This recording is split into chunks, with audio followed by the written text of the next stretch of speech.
मैं अब आपके सामने इस वीलॉग के अंदर चंद मजीद ताज़ा तरीन अपडेट्स आपके साथ शेयर करूंगा जो मेरी अपने चंद सोर्सेज से मुख्तलिफ कैंप्स मुख्तलिफ पार्टीज के अंदर बात हुई है, वो सिचुएशन में आपके सामने रखूंगा। जहांगीर तरीन के जो 16 MPA हैं, क्या वो वोट करते हैं या नहीं करते? मेरी जहांगीर तरीन ग्रुप से बात हुई है। यही गुफ्तगू जब मेरी अलीम खान साहब के हवाले से हुई है। परवेज इलाही साहब के लिए CM बनना जो है कोई इतना आसान काम नहीं होगा। अब ये सारा मामला खत्म कहां पे होगा? आखिरी जैसे कहते हैं ना, गेंद है, विकेट है, जहां से सारा फैसला होगा।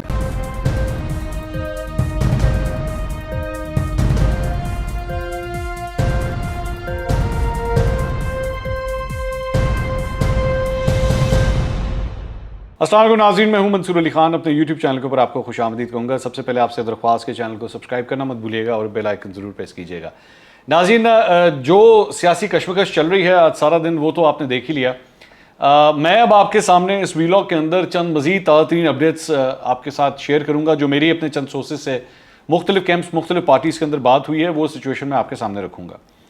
इत्तेहादी कहाँ पे खड़े हुए हैं, सियासी जमातों की पोजीशंस क्या हैं, ये सब कुछ मैं एक एक करके आपके सामने क्लियर करूंगा। जो मेरे सोर्सेज ने और इन पार्टीज़ की जानिब से लोगों ने मेरे साथ इंफॉर्मेशन शेयर की है, वो मैं आपके साथ रखता हूँ।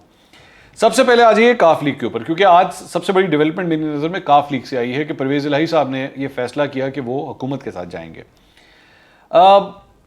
मुस्लिम लीग काफ के अंदर परवेज इलाही और मुन्नस इलाही हमेशा से ही हुकूमत के साथ जाना चाहते थे, और इसकी सबसे वाज़ेह मिसाल जो है वो मुन्नस इलाही का जो एक बयान था जो इमरान खान साहब को उन्होंने दिया था कि आप घबराइएगा नहीं और अपने लोगों को भी कह दें कि घबराना नहीं है। तब तक सिचुएशन बिल्कुल यही लग रही थी कि वो हुकूमत के साथ जाना चाह रहे हैं। लेकिन महर बुखारी साहिबा को जो परवेज इलाही ने इंटरव्यू दिया था और उसके अंदर जो कुछ इमरान खान साहब के बारे में उन्होंने कहा था, उन्होंने यहाँ तक कह दिया था कि इतनी देर से तो नैपी पहना के जो है वो ये हुकूमत चल रही है, अब खुद भी कुछ करना आना चाहिए। और इसके साथ साथ जो हुकूमत की परफॉर्मेंस के हवाले से, महंगाई के हवाले से, गवर्नेंस के हवाले से जो बातें कही थी, उससे उस वक्त ये लगना शुरू हो गया था कि परवेज इलाही साहब जो हैं वो अब उनका भी रुख जो है वो अपोजिशन की तरफ जा रहा है। बहरहाल काफ लीग ने अब ये फैसला किया कि नहीं, इस वक्त परवेज इलाही और मुन्नस इलाही जो हैं वो तो हर सूरत हुकूमत के साथ जाना चाहते हैं। लेकिन फिर ये खबरें आई कि चौधरी शुजात हुसैन और उनके साहबजादे और उनके भतीजे चौधरी वजाहत हुसैन के साहबजादे वो इस बात से कंफर्टेबल नहीं है और वो अभी भी ऑपोजिशन की तरफ इंक्लिनेशन रखते हैं। लेकिन ये चीज़ अभी भी क्लियर नहीं है, मैं ये मार्जिन रखना चाहूँगा। अलबत्ता तारिक बशीर चीमा ने यह फैसला किया कि नहीं, वो ऑपोजिशन का साथ देंगे और इमरान खान साहब के खिलाफ वोट करेंगे, और इसीलिए उन्होंने आज काबीना से इस्तीफ़ा भी दे दिया।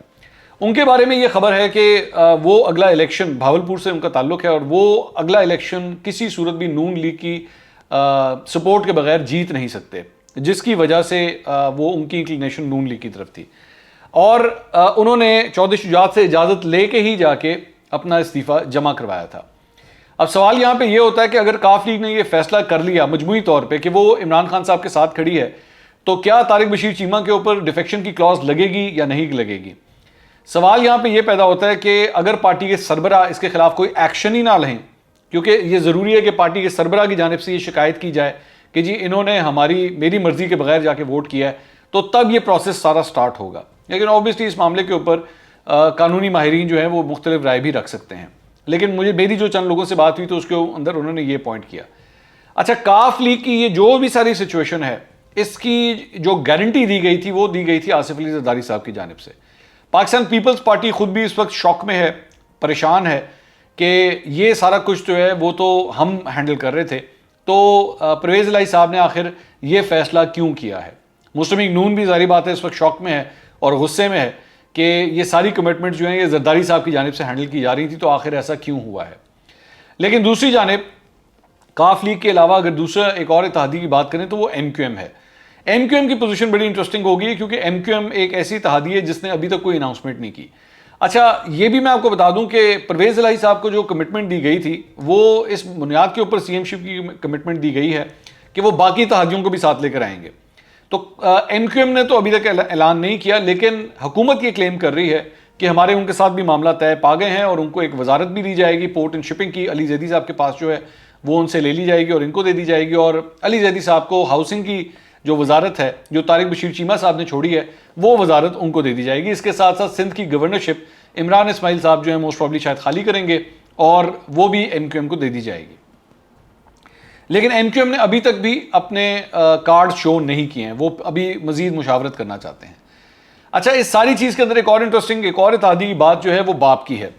बाप के 5 लोग हैं पार्टी के अंदर जो एमएनएज हैं, उसमें से जुबैदा जलाल साहिबा इस वक्त एक मिनिस्टर हैं, उनके अलावा जो 4 एमएनएज हैं उन्होंने आज अपोजिशन के साथ मिल के प्रेस कॉन्फ्रेंस की और ये ऐलान किया कि हम अपोजिशन के साथ जाने के लिए तैयार हैं।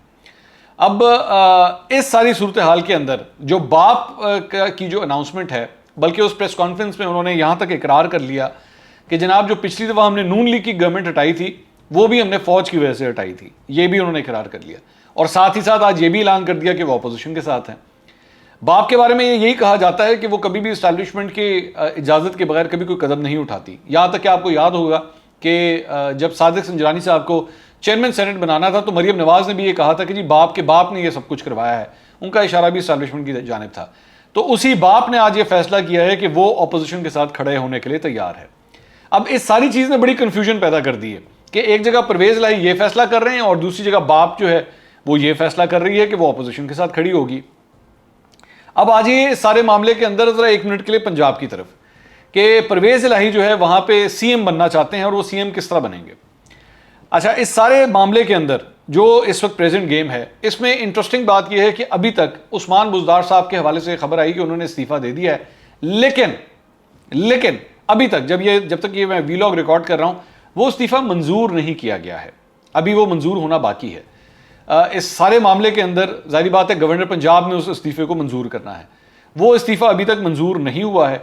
और जाहिर बात है जब वो मंजूर हो गया तो उसके बाद ऐवान को अगला वज़ीर आला जो है वो मुंतखब करना है। वो किस तरह मुंतखब होगा, उसके लिए बहुत ज़रूरी है कि जहांगीर तरीन के जो 16 MPA हैं क्या वो वोट करते हैं या नहीं करते। इस वीलॉग से 10 मिनट पहले मेरी जहांगीर तरीन ग्रुप से बात हुई है और मैंने वाज़ेह तौर पे उनसे पूछा है कि जी आप लोगों ने क्या प्लान किया है। तो अभी तक की इतलात के मुताबिक ये जब तकरीबन रात के 10 बजे ये वीलॉग रिकॉर्ड हो रहा है, उन्होंने कहा जी हमने अभी तक कोई फैसला नहीं किया है। और अगर कोई ये कह रहा है या इंप्रेशन दे रहा है कि जी हम परवेज़ इलाही साहब को वोट करने जा रहे हैं तो ये गलत है, ये बिल्कुल गलत है।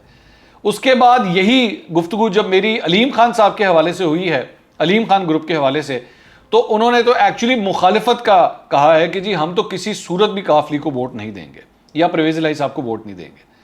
अब इस सारी सिचुएशन के बाद परवेज़ इलाही साहब के लिए सीएम बनना जो है कोई इतना आसान काम नहीं होगा, काफ़ी मुश्किल काम होगा। या तो उनको नून लीग के अंदर से जो है लोग तोड़ने पड़ेंगे, और वो तोड़ भी सकते हैं क्योंकि जब उनका इंतखाब हुआ था बतौर स्पीकर पंजाब असेंबली तो तब भी उन्होंने उस्मान बुज़दार साहब से ज़्यादा वोट हासिल किए थे। तो इसलिए ये भी हो सकता है कि नून लीग के अंदर भी कोई डिफेक्शन हो जाए इस वजह से। लेकिन इस सारी सूरत हाल को नून लीग भी जारी बात है पंजाब की वो भी बहुत बड़ी प्लेयर है, तो ऐसा नहीं हो सकता कि वो इतने आराम से गेम को हाथ से जाने दे। मियाँ जावेद लतीफ़ की जानिब से कहा गया कि हो सकता है अलीम खान ही हमारे वजारत आला के उम्मीदवार हो जाएं। तो अगर ऐसा हो गया तो देखने वाली बात यह होगी कि क्या वो पाकिस्तान तहरीक इंसाफ के अंदर कोई बगावत करवा सकते हैं या नहीं। तो ये बड़ी इंटरेस्टिंग सिचुएशन है। और अब अगर उस्मान बुज़दार साहब का इस्तीफ़ा जब मंजूर हो जाता है और ये ऐवान अगला वज़ीर आला मुंतखब करता है तो दोनों साइड्स पे बड़ा एक कमाल का जोड़ पड़ेगा कि किसका वज़ीर आला मुंतखब हो पाता है। लेकिन इंटरेस्टिंग बात इस सारी चीज़ के अंदर एक और भी है जो मेरे ख्याल में बहुत से लोग मिस कर रहे हैं, और वो ये है काफ लीग के जो वोट हैं, 5 के 5 वोट हैं, वो सारे के सारे पाकिस्तान तहरीक इंसाफ को जाने चाहिए थे। उसमें से एक वोट तो टूट गया तारिक बशीर चीमा का। बाकी जो 2 वोट हैं चौधरी शुजात हुसैन के साहबजादे और उनके भतीजे, अगर उन्होंने भी इसी तरह हुकूमत के साथ वोट देने का फैसला ना किया तो पीछे मुन्नस इलाही का एक वोट रह जाएगा। क्या उस एक और एक खातून का भी एक वोट है? क्या सिर्फ इन 2 वोटों की खातिर पाकिस्तान तहरीक इंसाफ या इमरान खान साहब पंजाब की वजारत आला परवेज़ इलाही साहब को फिर भी देना पसंद करेंगे? यह एक बहुत बड़ा सवालिया निशान है। या तो सारे के सारे काफ के वोट जो हैं वो इमरान खान साहब को मिल जाते तब तो ठीक था, लेकिन यहां पे भी अभी एक बहुत बड़ा क्वेश्चन मार्क है कि क्या ये डील तब तक चलेगी या नहीं चलेगी, और क्या काफ लीग एमक्यूएम को साथ लाने में कामयाब होती है या नहीं होती। ये बहुत बड़ा सवालिया निशान है। अच्छा, उसके बाद एक और जो सारे इस मामले के अंदर गेम आती है वो आती है मुस्लिम लीग नून की, कि मुस्लिम लीग नून को अब तक इस सारी सिचुएशन में से क्या मिला है। मैंने आपको जिस तरह पहले बताया था कि जहां तक काफ लीग का ताल्लुक था उसमें गारंटी जो है वो आसिफ अली जरदारी साहब दे रहे थे और उनको हैंडल वो कर रहे थे।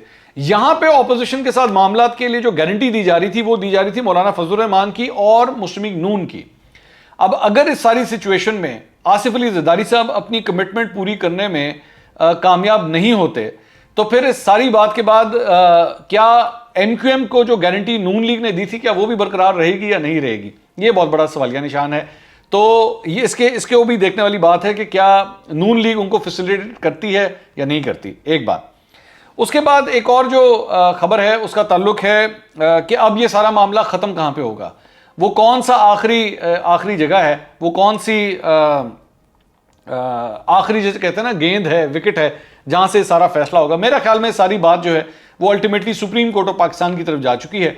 अगर तो सुप्रीम कोर्ट में जो इस वक्त प्रेसिडेंशियल रेफरेंस दायर हुआ है और सुप्रीम कोर्ट ने ये ऐलान कर दिया, फैसला कर दिया कि जनाब जो मुनरिफ अराकीन है वो वोट ही नहीं कर सकते, तो फिर ऑपोजिशन की गेम यहीं पे सारी खत्म हो जाएगी, फिर उनके पास नंबर गेम पूरी करना बहुत मुश्किल हो जाएगा। लेकिन अगर तो उन अफराद के लिए वोट डालने की इजाज़त दे दी गई और उसके बाद ये भी नज़र आ गया, और मेरे ख्याल में अभी बहुत से तब्दीलियां जो हैं वो शायद जो इत्तेहादी हैं उनके दरमियान भी हो जाएं, अगर तो उससे पहले फैसला आ गया तो पूरी की पूरी गेम जो है वो अपोजिशन के हक में ट्रांसफ़र हो जाएगी। और ये जो डीलें शीलें पंजाब के हवाले से परवेज़ इलाही साहब के साथ भी हो रही हैं वो भी धरी की धरी रह सकती हैं।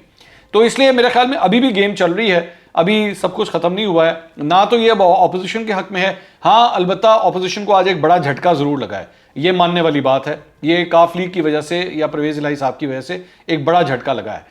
लेकिन अभी भी गेम चल रही है और दोनों साइड ये क्लेम कर रही हैं कि देखिए, मेरी वही बात जो मैंने आपको बहुत पहले कई अपने व्लॉग्स में कही थी कि बस आप नंबर गेम देखते जाएं, सुनते जाएं, फैसला आखिरी दिन जिस दिन वोटिंग होगी उस दिन पता लगेगा किसका पलड़ा भारी है। अगले व्लॉग में दोबारा मुलाकात होगी। अल्लाह हाफिज़।